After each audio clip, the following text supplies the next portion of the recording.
जय श्री राधे। हरे कृष्णा। माघ मास महात्म की जय हो। माघ मास के 21वें अध्याय में हमने जाना लोमेश ऋषि से कि किस तरह से देवदूती को भगवान ने अपने दर्शन दिए और उसके पापों का हरण किया और उसने वरदान मांगा कि मैं हमेशा आपकी भक्ति में लगा रहूं। जो कि पापी अधर्मी था, उसने अपने को स्नान करके सारे कष्ट दूर करवा लिए। आगे का अध्याय 22वां अध्याय। इतना कहकर भगवान अंतर ध्यान हो गए और देवदूती भगवान के ध्यान में लीन हो गए। तब देवनिधि कहने लगे, हे महर्षि, जैसे गंगा जी में स्नान करने से मनुष्य पवित्र हो जाता है, वैसे ही भगवान की इस कथा को सुनकर मैं पवित्र हो गया हूँ। कृपया करके उस स्रोत को कहिए जिससे उस ब्राह्मण ने भगवान को प्रसन्न किया।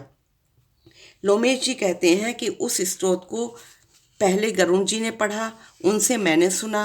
हे विप्र, यह स्रोत अध्यात्म विद्या का सार, पापों के नाश करने वाला है।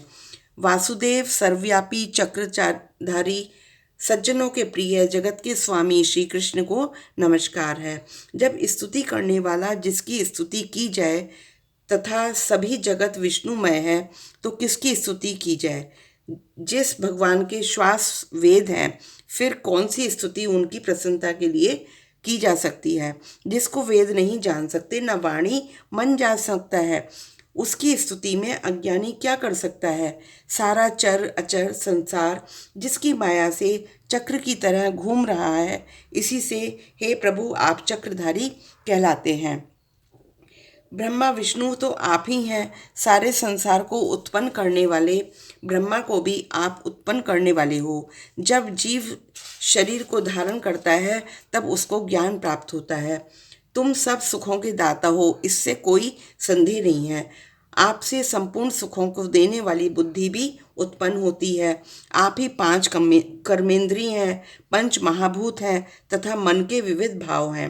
ब्रह्मा विष्णु रुद्र की कल्पना से आप संसार की कल्पना इस प्रकार करते हो जैसे पिता पुत्री की करता है। कवियों में जो रूप शोभा देता है, उन निर्गुण विष्णु भगवान को मैं नमस्कार करता हूँ, जिसमें ज्ञान रखने से श्रुतियों में कहे गए कर्मों को लोग करते हैं। उस पवित्र ब्रह्म को मैं नमस्कार करता हूँ। मैं उस सतरूपी हरि को, जिसको लोग योगी लोग सब प्राणियों में आत्मरूप से देखते हैं, उपासना करते हैं, जिसको अद्वैत कहा जाता है, उनके गुण गाते हैं, यज्ञ करते हैं, उस माधव भगवान को मैं नमस्कार करता हूँ। मनुष्यों को माया तथा मोह में पैदा हुए देखकर विचित्र आभास, अहंकार तथा ममता को जानकर खो देते हैं, उन भगवान को मैं नमस्कार करता हूँ। संसार के मनुष्य के मोह रूपी वायु से सदा भभकने वाली ज्वाला आपके चरण कमल की छाया पहुँचने से नहीं जलाती, जिसके स्मरण मात्र से मोह अज्ञान रोग दुख दूर सब दूर हो जाते हैं, उस अनंत रूप को मैं नमस्कार करता हूँ, जिसमें मिल जाने पर और किसी दूसरे की इच्छा नहीं रहती, जिसको जानकर अद्वैतवादी आत्मा को देखते हैं। यदि विष्णु शब्द का अर्थ और उसके विषय का ज्ञान एक ही होता तो सत्य से हे माधव इस संसार की माया में फंसकर तेरे ही ध्यान में रत रहता। यदि वेदांत दर्शन में भगवान सारे संसार में व्याप्त है, तो इसी सत्य से भगवान में भरी निर्विघ्न भक्ति हो सकती है। जो बीज नहीं है तो भी वह बिना बीज के स्वयं विद्यमान है।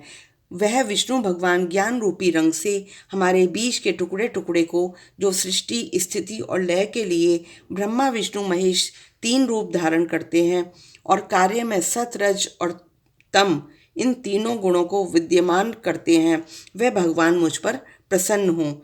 जो प्राणियों के हृदय में रूपी मंदिर में निर्मल देव वास करते हैं, वे भगवान मुझ पर प्रसन्न हो। जो अविद्या पूर्ण संसार का त्याग करता है, जगन में आप हैं, आपका बनाया हुआ विश्व आनंद करता है। आपके त्याग करने से अपवित्र हो जाता है, उसका साथ करने पर भी आप बिना साथ के बने रहते हैं। विकार रहित जिनके चरवाक पंचभूत योग से पैदा हुआ चैतन्य मानते हुए उपासना करते हैं। जैन लोग आपके शरीर का परिमाण मानते हैं। जन्म इत्यादि से रहित चैतन्य रूप से आप आनंद स्वरूप हैं। आकाश आदि पंच महाभूतों में आप हैं, बुद्धि इंद्रियों में सब कुछ में आप हैं। आप आप ही अग्निदेव, इंद्र, होम, मंत्र, क्रिया सब कुछ आप ही हैं। बैकुंठ में बसने वाले आप ही हैं। कर्म के फल देने वाले आपके सिवा कोई नहीं है।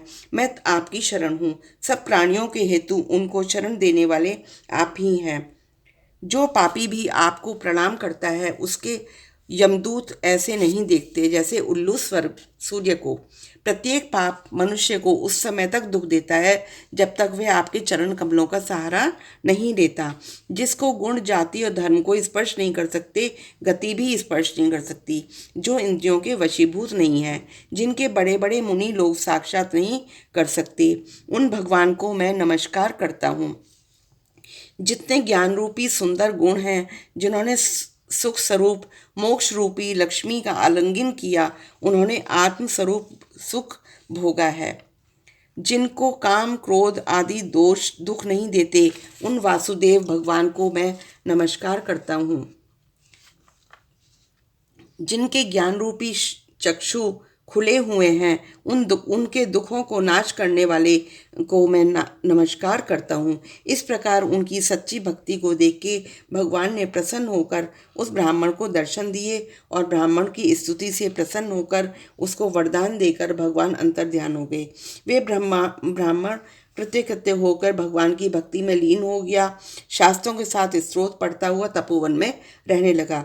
जो कोई स्त्रोत पढ़ता है, सुनता है, उसकी बुद्धि पाप में नहीं लगती और ना ही वो बुरा फल देखता है। इसके कीर्तन से मनुष्यों की बुद्धि भी स्वस्थ हो जाती है। मनुष्य सुपुत्र पाता है तथा धन, पराक्रम और चिरायु प्राप्त करता है। दुष्ट ग्रहों की शांति होती है। यह व्याधियों और अनिष्टों को दूर करता है। जो भगवान का पूजन करके इस स्रोत को पढ़ता है, वह पापों से ऐसे ही अलग रहता है जैसे जल पंख से कमल। जो गति गंगा आदि के स्नान करने से मिलती है, वो इस स्रोत को एक पढ़ने से 2 काल या 3 काल पढ़ता है, वो अक्षय फल को प्राप्त कर लेता है। जो मनुष्य प्रातःकाल उठकर इस स्रोत का पाठ करता है, वह लोक परलोक का में अक्षय सुख पाता है। वेद द्युति का बनाया हुआ ये स्रोत भगवान को अत्यंत प्रिय है, भगवान के दर्शन करने वाला है।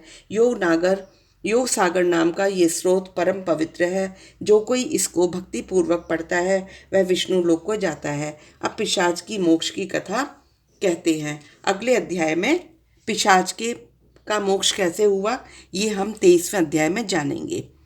तब तक के लिए राधे राधे, हरे कृष्णा, जय जय श्री राधे।